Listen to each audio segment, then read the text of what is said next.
तो एक बार फिर से आप सभी का स्वागत कर रहा हूँ मेरे इस नए वीडियो के साथ। यहाँ हम चर्चा करेंगे अभी जो जुलाई का महीना है, अगर आपका धनु लगन का चार्ट हो तो जुलाई का महीना आप किस प्रकार से बिता सकते हैं, किस प्रकार से आप इस मंथ के लिए अपने लिए प्लानिंग कर सकते हैं, कौन कौन से चेंजेस आप अपने लिए इस मंथ में देख सकते हैं। यहाँ पे जो आपका लगन चार्ट जो आपको नजर आ रहा है, इसमें जो ग्रहों की प्लेसमेंट आपको नजर आ रही है वो कुछ गोचरीय स्थितियों के अकॉर्डिंग ही आपको दिखाई गई। हालांकि इन गोचरीय स्थितियों में मंथ के मध्य में बदलाव जरूर आ सकते हैं। तो यहाँ हम सबसे पहले आगे बढ़ने से पहले विचार करेंगे कौन सा ग्रह कहाँ गोचर करने वाला है और कब वक्री होने वाला है, किस प्रकार से आपकी ओवरऑल जो ग्रह स्थिति है वो इस मंथ के दौरान रहेगी। इस मंथ के दौरान आप अपने लिए अपनी फाइनेंशियल कंडीशन, अपने कैरियर, अपने मैरिज या रिलेशनशिप के हिसाब से किस तरीके से प्लानिंग्स कर सकते हो। तो आगे बढ़ने से पहले अभी हम विचार कर लेते हैं गोचरीय स्थितियों पर। गोचरीय स्थितियां किस प्रकार से जुलाई मंथ के दौरान रहने वाली हैं। यहाँ पे हम सबसे पहले चर्चा करेंगे सूर्य की इस गोचर के दौरान, और सूर्य लगभग 16 जुलाई तक गोचर करेंगे मिथुन राशि में। इसके बाद ये प्रवेश कर जाएंगे कर्क राशि में आगे बढ़कर। बुध का गोचर 7 जुलाई से मिथुन राशि में होगा और ये वक्री स्थिति में रहेंगे। यहाँ पे देखा जाए तो शुक्र के गोचर को तो 4 जुलाई से ये सिंह राशि में आ रहे हैं और लगभग पूरे महीने यहाँ गोचर करेंगे। मंगल का गोचर रहेगा वृषभ राशि में, वहीं बृहस्पति अभी कर्क राशि में गोचर में रहेंगे, और शनि का गोचर मीन राशि में ही अभी रहने वाला है। चंद्रमा की बात करें तो चंद्रमा 1 जुलाई को आपको मकर राशि में देखने को मिलेंगे। वहीं पर राहु और केतु के गोचर में फिलहाल कोई भी बदलाव नहीं। जहां पर राहु कुंभ राशि में ऑलरेडी गोचर कर रहे हैं, वहीं केतु भी आपको सिंह राशि में ही गोचर में दिखेंगे। गोचरीय स्थितियों पर चर्चा करने के बाद अब हम विचार करेंगे आपकी गोचरीय जो स्थितियां हैं उनके अनुसार आपको क्या क्या रिजल्ट यहाँ मिल सकते हैं।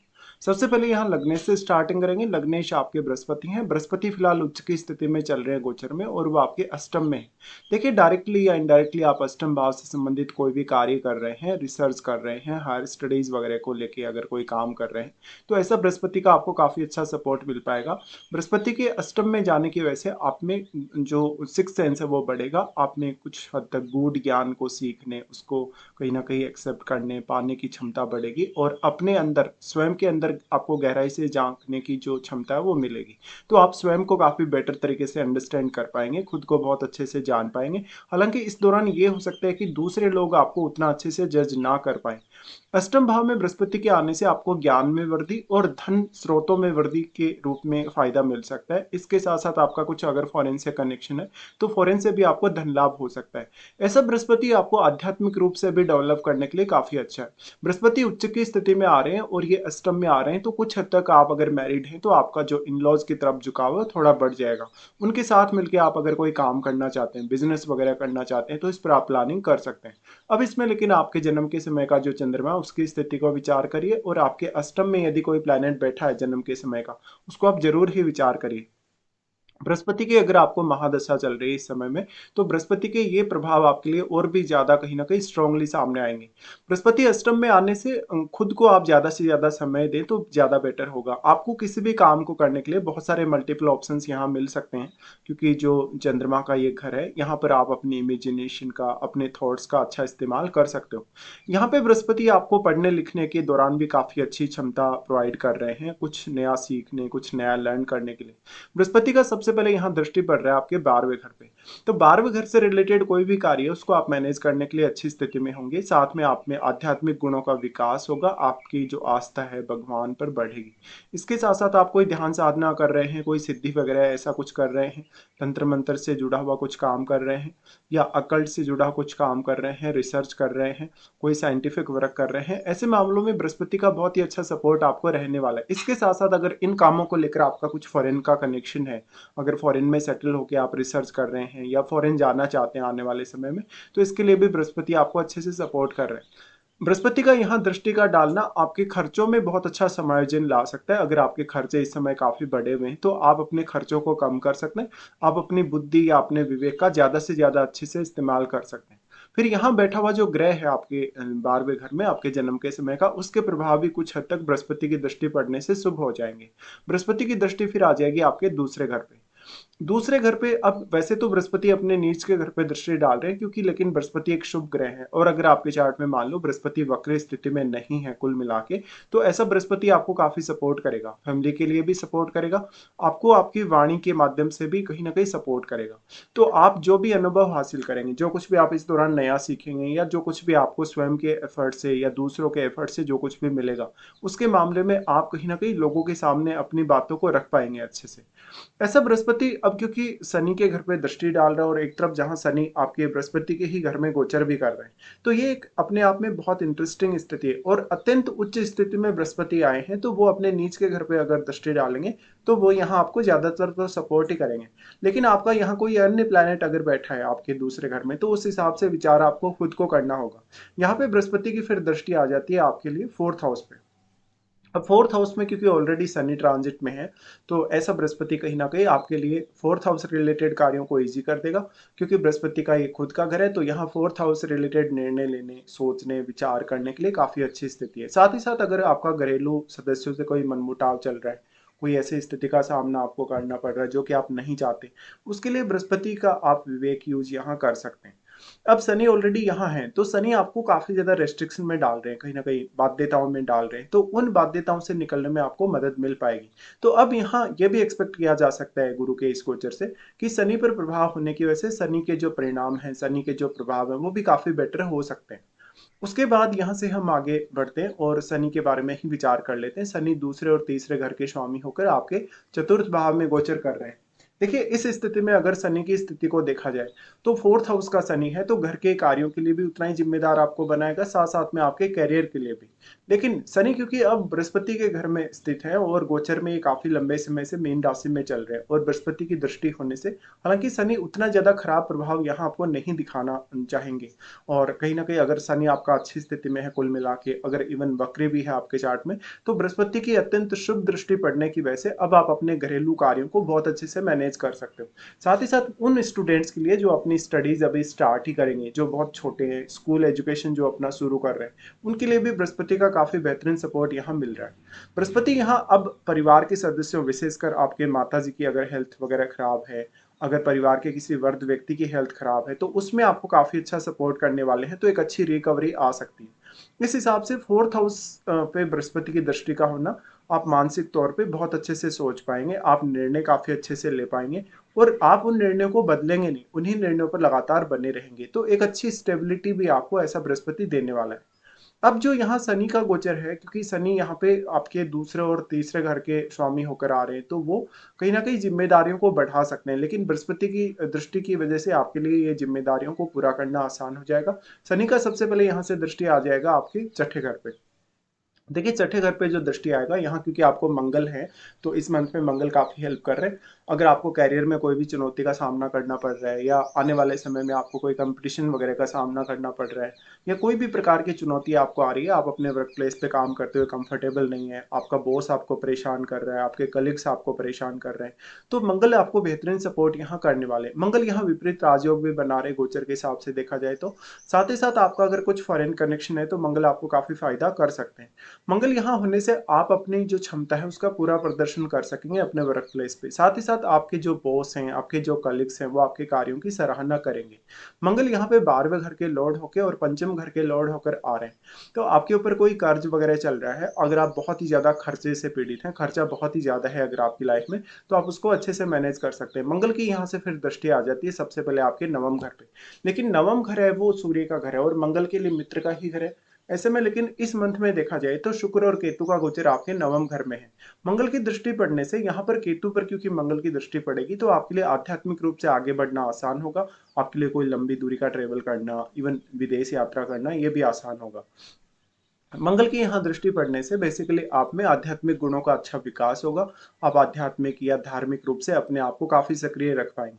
और वो लोग जो उच्च अध्ययन के लिए अभी विचार कर रहे हैं, उच्च अध्ययन के लिए अपनी लाइफ में आगे बढ़ना चाहते हैं, उनको भी मंगल काफी सपोर्ट करेंगे। मंगल की दृष्टि फिर अपने ही भाव पे होगी, जहां वो आपको बहुत ज्यादा खर्चे करने से कहीं ना कहीं रोकने का कार्य करेंगे, या कहीं ना कहीं मैनेज करने का कार्य करेंगे। मंगल यहाँ आपको एक तरीके से प्रोटेक्शन देने का काम करेंगे अपने भाव पे। जब जब भी मंगल दृष्टि डालते हैं, तो वहां वो आपको काफी अच्छा प्रोटेक्शन देते हैं। इस वजह से अगर आपको कोई चोट लग जाती है, अगर आपके साथ कोई दुर्घटना वगैरह हो जाती है, या पहले से आपको कोई चोट लगी है, आपकी हेल्थ वगैरह खराब इस समय चल रही है, तो रिकवरी काफ़ी फास्ट होगी। साथ ही साथ जो फालतू के आप खर्चे करने जा रहे हैं, जो कुछ ऐसी स्थिति का सामना आप कर रहे हैं जहाँ पर आपके खर्चे नहीं रुक पा रहे, उन मामलों में मंगल का बेहतरीन सपोर्ट आपको इस समय नज़र आएगा। मंगल का दृष्टि फिर आपके लगन पे आ जाता है। देखिए, लगन पर मंगल का दृष्टि का आना आपको काफ़ी सक्रिय बनाएगा। सक्रिय बनाने के साथ-साथ आपको डिसीज़न लेने में काफ़ी हेल्प करेगा, आपको त्वरित रूप से योजना बनाने और उस योजना को क्रियान्वित करने के लिए भी।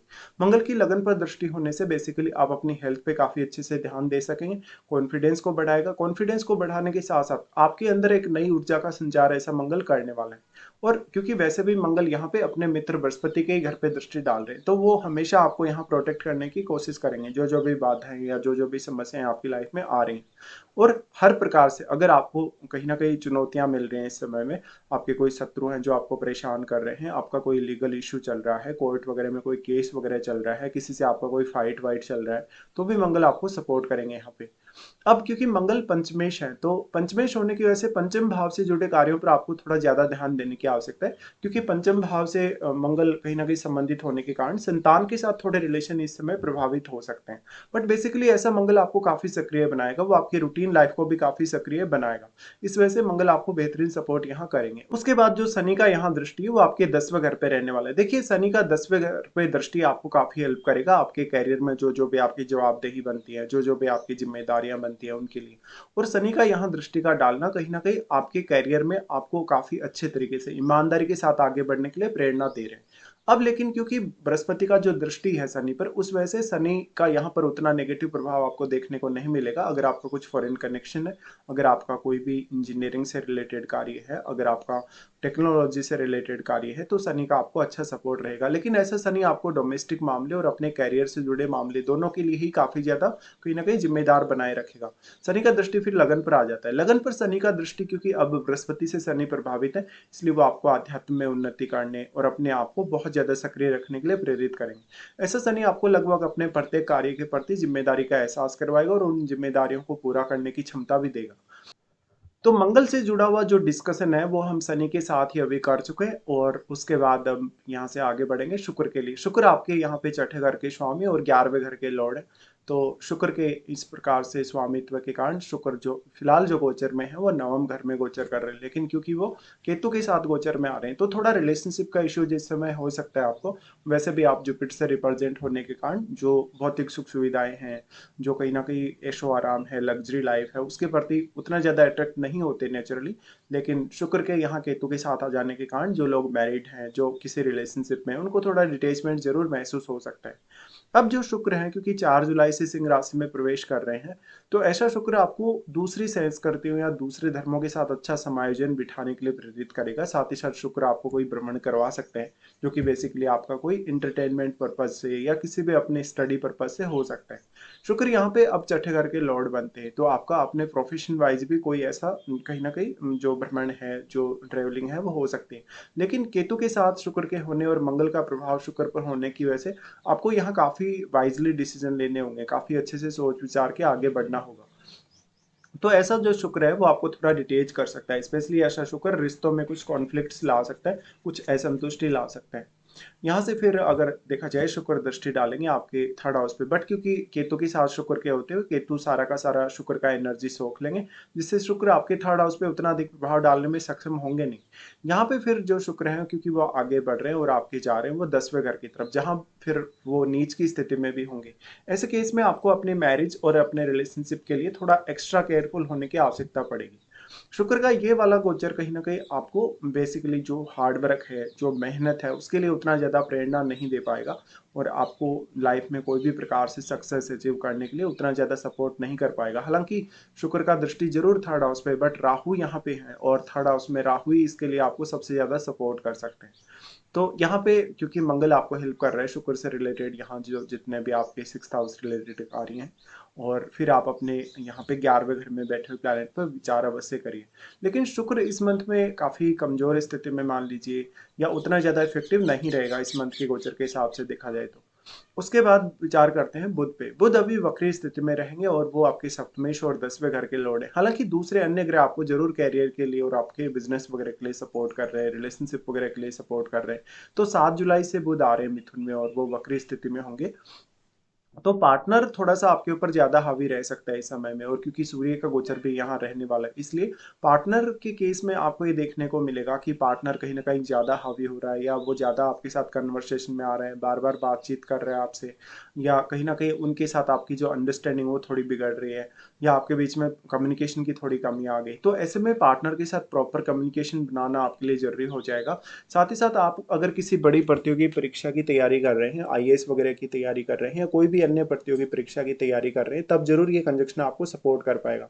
ऐसे मामलों में आपकी जो जवाबदेही है, कहीं ना कहीं आपकी जो जिम्मेदारी है, उससे आपको हटने की आवश्यकता नहीं है, बल्कि आपको यहाँ कॉन्फिडेंस अपने अंदर ज़्यादा से ज़्यादा डेवलप करने की आवश्यकता है। अब जो बुध है यहाँ पे, क्योंकि वो 10th हाउस के लॉर्ड हैं, तो यहाँ जीवन साथी से आप कितना यहाँ फायदा उठा सकते हैं, जीवन साथी से कितना सपोर्ट आप हासिल कर सकते हैं अपने बिजनेस के लिए या अपने कैरियर के लिए, उस पर आपको ज़्यादा से ज़्यादा ध्यान देने की आवश्यकता है।